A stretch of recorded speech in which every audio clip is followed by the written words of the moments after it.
From the Fidelity Bank Foundation studio, PBS Kansas presents One-on-One with Victor Hogstrom. We're here to talk about life, legacy, and lessons learned along the way. My guest this week is Dr. Walt Chappell, an innovative leader in education reform, renewable energy, and public policy. Chappell spent decades working to improve student achievement, reduce costs in K-12 and higher education, and shape impactful legislation. As a past president of the Colorado Solar Manufacturers Association, he has also pioneered sustainable energy solutions for schools and businesses. Today, we'll dive deep into his remarkable journey, his insights, challenges, and the legacy he hopes to leave behind. Stay tuned as we explore the life and career of Dr. Walt Chappell right now, one-on-one.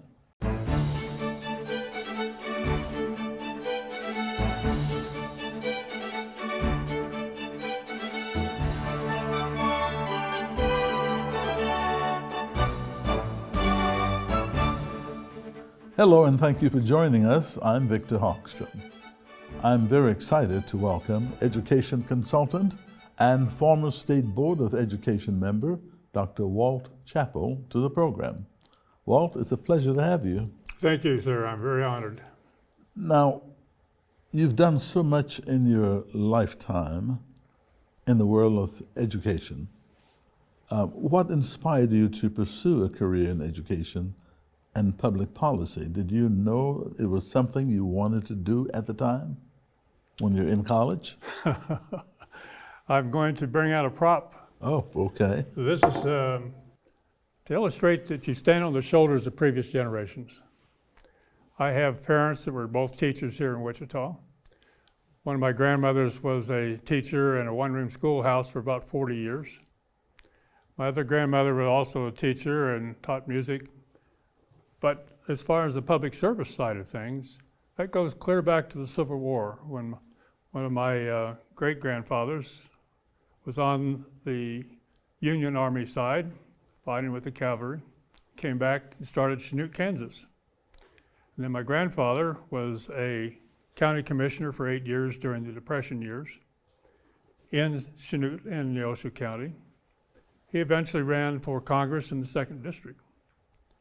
So then we have my mother and dad, both teachers here in Wichita. Have a daughter who's a teacher. So it's kind of a caste system. Mm-hmm. And we all kind of work together throughout the generations to try to help kids learn and make the world a better place. So you're saying that you stood on the shoulders of your parents. Absolutely. And your grandparents in the military and public offices. When you see a problem, you fix it. You don't complain about it. You just try to go out there and say, okay, what can we do to make this better? So you attended the Michigan, I should get this right, Michigan State University. For my doctorate, yes, sir. For your doctorate, but you also attended the University of Kansas. Yep. So Walt, tell us, how did your experiences at those two institutions of higher learning shape your career path? That's a good question. It wasn't through the courses. I learned and taught biology and science. That's what I had my undergraduate degrees in. So it helped me get my first teaching opportunities in California and here in Kansas.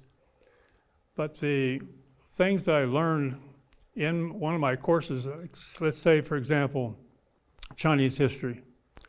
Edgar Wickberg was the guy that taught the class. He was an amazing teacher and had nothing to do with biology, had nothing to do with my major, but he informed me enough about what the rest of the world was about to say, hey, there's more than Kansas, there's more than just the US, we're part of a global group of people called the human race. Mm-hmm. So yes, that helped shape a lot of what I did afterwards, and of course prepared me to be a teacher and started me off in that area. But like I say, I'm standing on the shoulders of my parents and previous generations. So can you share any defining moment from your early career that set you on this trajectory? Again, there's been so many forks in the road, opportunities to serve, that there's no one thing. It's all a path that God has kind of opened up a door here and a door there and say, all right, let's take care of this issue if we can while it's timely and necessary. You also have worked diligently to improve student achievement while reducing cost in education. You served on the State Board of Education. You've been involved in education throughout your career in Wichita. What are the key challenges school districts face today? The key challenges are expectations. Meaning what? We have, in this country, social promotion, which allows us to say to a kid, if you keep that seat warm for 13 years, you're going to get a diploma. They don't necessarily have to perform and show proficiency. But if they get through with a D or C minus or whatever, they get to be promoted to the next grade level, regardless of whether they learn to the state standards or to the expectations we'd have for the rest of the world. I've traveled all over this world now, and opportunities have been in many different countries. They expect the kids to matriculate. They have to pass an exam before they go from the 6th grade to the 7th. To get into college, you take an exam. You don't just pay out a certain amount of tuition. You have to show you know something, are willing to learn and take the time to do that. But we have a little illustration here I want to share with you. This is the tripod, and I use it as a visual to help us understand you have a student, a teacher, and a parent. And if the kid comes to class, wants to goof off and doesn't pay attention, of course the teacher has a hard time getting him to focus. If the parent says, okay, kid, you can play video games, you can watch TV, whatever you want to do. If you got homework, don't worry about it. I'll cover you if the teacher gets upset. Any one of these legs collapses and you don't have an educational system. We have got to, in this country, come back to understanding we have to have proficiency, we have to have high expectations, we have to make sure the teachers are there to teach, the kids are there to learn. It's not a babysitting service. We're not there to just take care of daycare. So Walt, what reforms do you believe are necessary that would better prepare students for the workforce today? Wow. One of those, of course, is changing the curriculum. We have to start talking more about what's going on in the real world and not just the same old that we've been teaching for the last 50 to 100 years. More classes in Algebra 1, Algebra 2, many kids are never going to use that. The history we have is watered down a lot of the time. So I'm looking at ways to make sure the kids have two things, employable skills.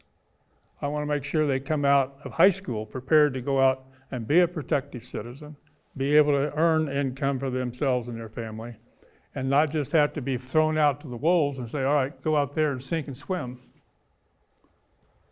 With that said, you served on the State Board of Education, which in my opinion is to enable you to help strengthen education in the state of Kansas. Yet you recently helped lead the defeat of a $500 million bond issue for Wichita schools. Why? It was not focused on employable skills. It was giving money to contractors and architects, $450 million, to tear down more buildings, basically 10 buildings in our city, schools, close them while they build new ones. Now that helps the architects and contractors. They get to rack up a lot of profits in their bank account. That doesn't help the kids learn. So my focus is always on making sure the kids have an opportunity to really come out of that school experience prepared to go out into life. And blowing that kind of money as taxpayers, particularly for property taxpayers, that's no solution. So what would you suggest that money could be used best for? Oh, thank you for that. I would like to see us have some CNC machines placed where the kids can learn some of those skills. CNC, what is that? That kind of equipment is 5-axis equipment that they use at Spirit, for example, or Boeing, any of the areas to do metal work. I see. All right. I'd like to see 3D printers. I'd like to see the opportunity for the kids to learn how to set up a server farm, basically to hook all the cords together and make sure you have an internet that works.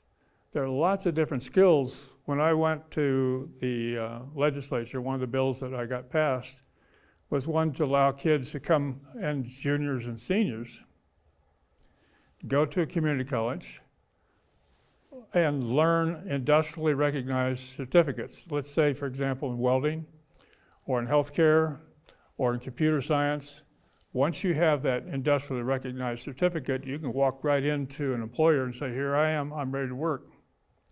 Without that, you don't have that opportunity. So now we started in 2012, that bill, got it passed, and Sam Brownback signed it out here. We've had thousands of Kansas kids go through that process now. It's great. So you're saying if the bond issue had been focused on those things, Oh, absolutely. you would have championed the passing of it. Absolutely, no question about that.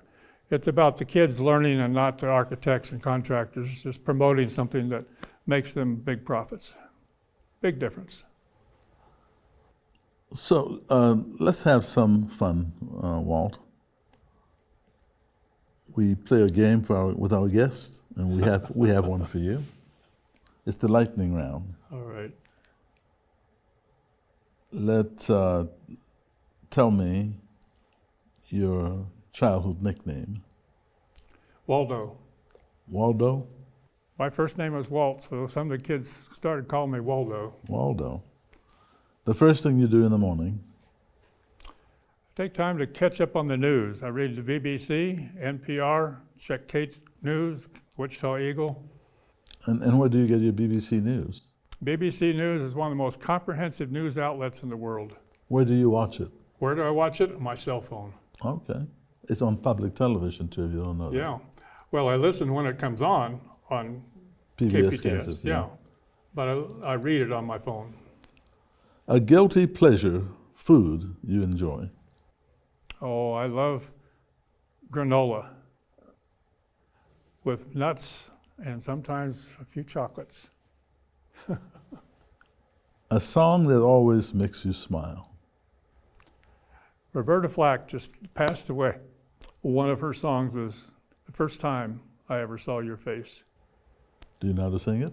I do not. I am not that good a singer as she was. Oh, But try it. Let's hear you. Oh, go ahead. The No. next question. A place that feels like home to you? Wichita. Okay. And you are from Michigan? No, I'm Where are you from from? Kansas. I'm a Kansas kid. Oh, Kansas. Born and raised. Okay. Yeah. What part of Kansas? Well, since my dad was an ag teacher, we traveled all throughout small towns. Iola, for example. My parents, of course, had a farm, and grandparents in Chanute. Sedan, Kansas. Spearville, Kansas. A lot of these small places. Mm-hmm. In fact, one of the things my dad did out in Spearville, he started growing milo and wheat. And I helped him as a third and fourth grader, driving a tractor out in the field. And then he'd feed it to livestock. Now that was in the 50s, but that whole thing started what's now in western Kansas, the feedlots and the meat processing plants in Liberal, Garden City, and Dodge City. It started from that very small beginning. So tell me, Walt, if you could time travel, Yeah. you'll go to? Heaven. Oh. Okay. That's a good choice. A superpower you wish you had? A magic wand, somehow to help people come together and make good decisions without squabbling. Your go-to stress reliever? Prayer. Oh. Sometimes multiple times a day. In fact, I prayed before we sat down today. Really? Oh, yes. Power of prayer is very powerful. Very good. I believe that. The best advice you ever received? Well, I'm ready for that one. This is a quote from Margaret Mead. Okay. It says, "Never doubt that a small group of thoughtful, committed citizens can change the world. Indeed, it's the only thing that ever has. All right, that's a good one. And finally, the one word that sums up your life's journey. Gratitude. And the one word that describes you. Persistent. Oh, okay. Where did you get that from?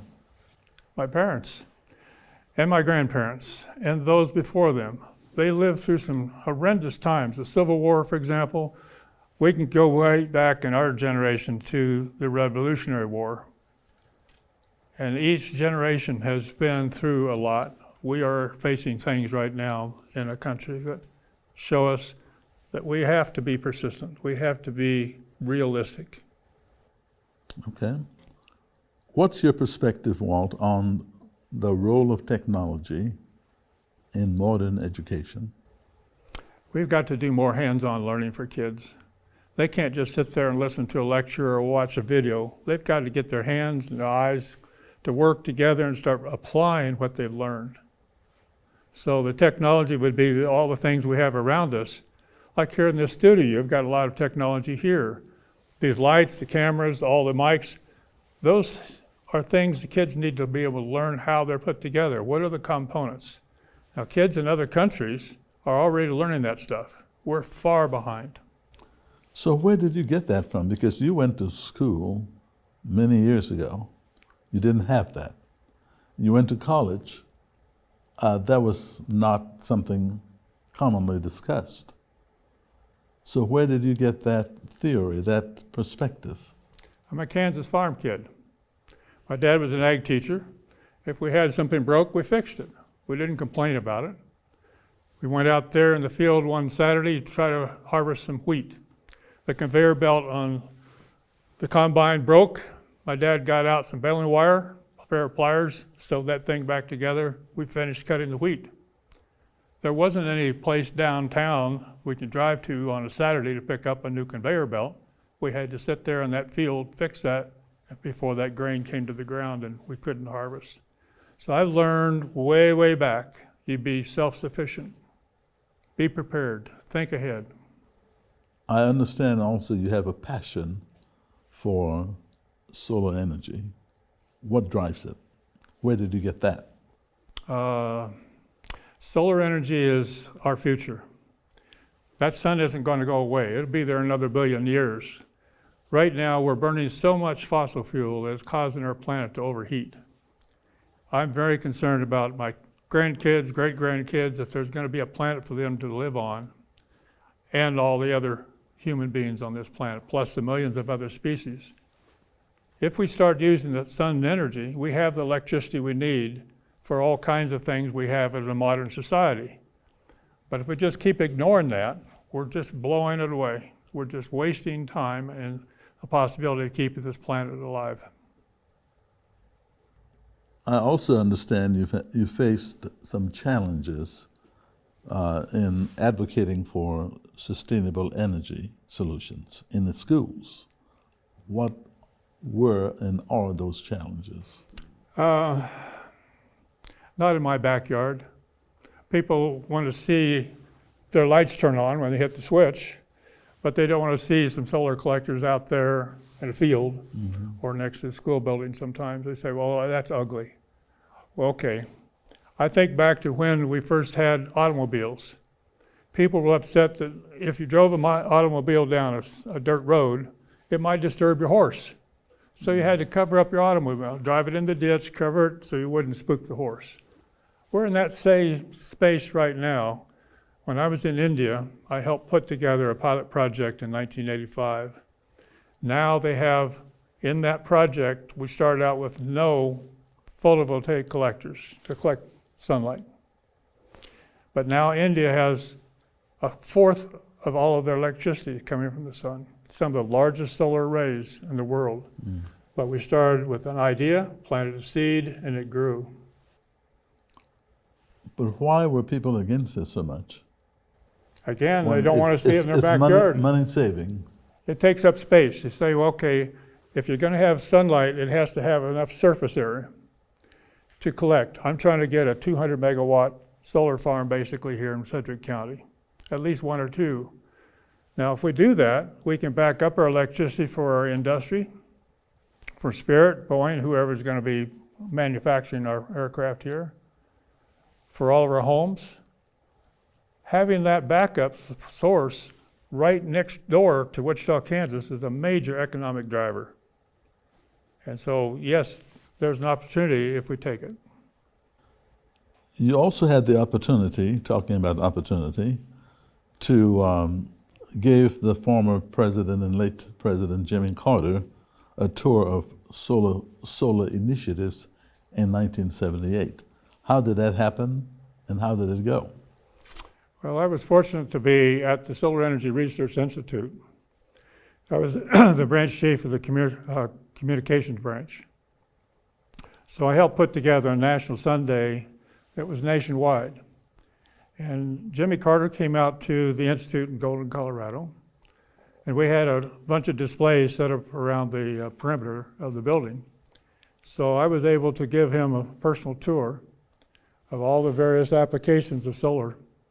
He went back to the White House, set up an array on the White House for domestic hot water, and we were able to at least show the rest of the world that we're into the 21st century. We're going to start using that sun. He was a great guy. I loved that opportunity. I've met him several times since, and a very humble man. You've also been an advocate for social issues like racial profiling, prevention, racial profiling prevention. What sparked your involvement in these initiatives?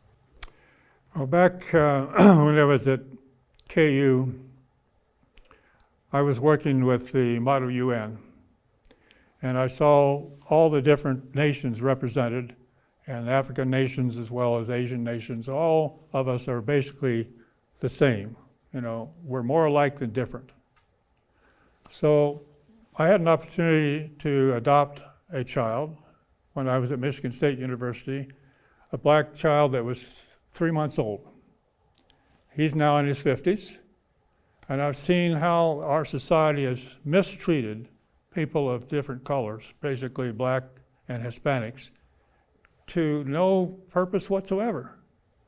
And when you look at the law enforcement behavior, for 400 years we've used law enforcement to put down people of African descent as a way to control their movement. And we're still doing that, and I'm trying to stop it. So with all of the experiences you've had, the involvements that you've had, the change that you've worked to bring about in society, how have those affected your life or changed your life in any way? Wow. That's a long story. We don't have a lot of time to cover all the nuances, but it's been a wonderful journey, an opportunity to really try to provide service, you will, to humanity in a way that hopefully makes a difference. For example, in Russia, we were able to get seed corn flown from the United States and into an area called the Black Earth region of Russia. The first time that we'd had American aircraft in that airspace since World War II. But those 80-day maturity seed corn came from Toulouse, France, into Russia, and now that part of Russia and Ukraine are exporting so much corn. It's the third largest exporter of corn in the world to people who are starving, basically. So it started with a visit I made. I've made 7 trips, actually 9 trips to Russia. And in that process, identified a number of things that could be done in terms of technology transfer to help their private farming sector develop and have a market for their product. So if I'm answering your question in a roundabout way, there's a lot of different opportunities to serve if you keep your mind open and allow yourself to be guided by God's energy. So what has it done for you, your life? Oh, it's been very rewarding. Not financially. Right. You don't get rich doing this stuff. You have an opportunity, though, to serve, and financially Yes, you'll have enough to take care of yourself and your family, but you don't have to put all your value on how much you put away in the bank account. You do it on the basis of how much can we serve our human fellow brothers and sisters. So if you could give one piece of advice to policymakers and to educators today, what would it be? Make it real. Make it real compared to what? You can't just keep doing the same old and expect it to have a different result. We've got to have our kids learn, become proficient, be able to be competitive for the jobs of the global economy, and we're not doing that right now. We've got to help our kids really come to grips with the fact you're there to learn, the teacher's there to teach you, but you can't act a fool, you can't misbehave and insult the teachers or bug each other and expect that to be a benefit. So make it real. You got to make it real, make sure these kids understand you're there for a purpose. What's up for Walt Chappell? What's next? Well, like I say, we're trying to get a 200 megawatt solar farm here in Sedgwick County if we can. I'm also working on a number of other issues with the legislature. One is a bill I've drafted called the Kansas Student Achievement Accountability Act to actually set the expectations high enough so the kids understand they're there to learn and not to goof off. So when it's all over, Walt, how would you like to be remembered? As a man who was trying to do his best. I live by a model that says, do your best, God will do the rest. On that note, that's what I try to do every day. thank you so much, Walt Chappell. I appreciate It's been a pleasure having you. Thank you, sir. And thank you for watching this edition of One-on-One. One-on-one@kpts.org is our email address, as if you have a question or comment. I'm Victor Hogstrom. Be well, and I'll see you again soon.